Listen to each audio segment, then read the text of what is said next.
Exode 23. Tu ne colporteras pas de rumeurs sans fondement.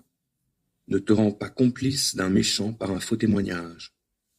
Ne suis pas la majorité pour faire le mal, et, si tu es appelé à témoigner dans un procès, ne te conforme pas au grand nombre pour fausser le droit. Ne favorise pas un pauvre dans un procès. Si tu rencontres le bœuf de ton ennemi ou son âne égaré, tu ne manqueras pas de les lui ramener. Lorsque tu verras l'âne de celui qui te déteste succomber sous sa charge, et que tu n'auras pas envie d'aider cet homme, aide-le quand même à délester son âne. Ne fausse pas le cours de la justice aux dépens du pauvre dans un procès. Ne te mêle pas d'une cause mensongère, et ne cause pas la mort de l'innocent et du juste, car je ne tiendrai pas le coupable pour innocent. Tu n'accepteras pas de pot de vin, car les présents aveuglent même des hommes lucides et compromettent la cause des justes. Tu n'opprimeras pas l'étranger qui réside dans ton pays. Vous savez vous-même ce qu'éprouve un étranger, puisque vous l'avez été en Égypte.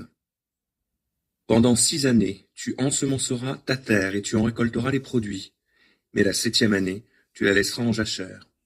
Les pauvres de ton peuple mangeront ce qu'ils y trouveront, et ce qu'ils laisseront nourrira les bêtes sauvages. Tu feras de même pour tes vignes et tes oliviers. Pendant 6 jours, tu feras tout ton travail, mais le 7e jour, tu l'interrompras pour que ton bœuf et ton âne jouissent du repos, et que le fils de ta servante et l'étranger puissent reprendre leur souffle. Vous veillerez à observer tout ce que je vous ai prescrit. Vous n'invoquerez jamais des dieux étrangers, qu'ils ne soient même pas nommés par vous. 3 fois par an, tu célébreras une fête en mon honneur. Tu célébreras la fête des pains sans levain. Pendant 7 jours, tu mangeras des pains sans levain au temps fixé, au mois des épis, comme je te l'ai ordonné, car c'est au cours de ce mois que tu es sorti d'Égypte. Tu ne te présenteras pas devant moi les mains vides. Tu célébreras aussi la fête de la moisson et des premiers fruits de ton travail, de ce que tu auras semé dans les champs. À la fin de l'année, tu célébreras aussi la fête de la récolte, quand tu rentreras des champs le fruit de ton travail. 3 fois l'an, tous les hommes viendront se présenter devant moi le Seigneur, l'Éternel. Tu ne verseras pas le sang des sacrifices qui me sont offerts sur du pain levé. Et tu ne conserveras pas jusqu'au matin la graisse des animaux offerts au cours des fêtes célébrées en mon honneur. Tu apporteras au sanctuaire de l'Éternel ton Dieu les tout premiers produits de tes récoltes. Tu ne feras pas cuire un chevreau dans le lait de sa mère. Je vais envoyer un ange devant vous pour vous protéger en chemin et vous conduire au lieu que j'ai préparé pour vous. Respectez-le et obéissez-lui. Ne lui résistez pas. Il ne tolérerait pas votre rébellion, car il est mon représentant.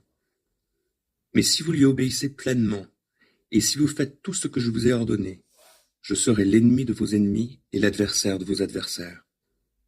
Car mon ange marchera devant vous, et vous fera entrer dans le pays des Amoréens, des Hittites, des Phéréziens, des Cananéens, des Héviens et des Yébousiens, et je les exterminerai. Vous n'adorerez pas leurs dieux, et vous ne leur rendrez pas de culte.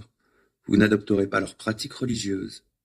Au contraire, vous renverserez leurs statues, et vous mettrez en pièces leurs stèles sacrées. Vous rendrez votre culte à l'Éternel votre Dieu. Alors je vous bénirai en vous donnant une nourriture excellente et de l'eau en abondance, et je vous préserverai des maladies. Il n'y aura pas dans votre pays de femme qui avorte ou qui soit stérile. Je vous ferai parvenir à un âge avancé. Je sèmerai la panique devant vous, je mettrai en déroute tous les peuples chez lesquels vous entrerez, et je ferai s'enfuir tous vos ennemis devant vous. J'enverrai devant vous les frelons pour chasser les Héviens, les Cananéens et les Hittites devant vous.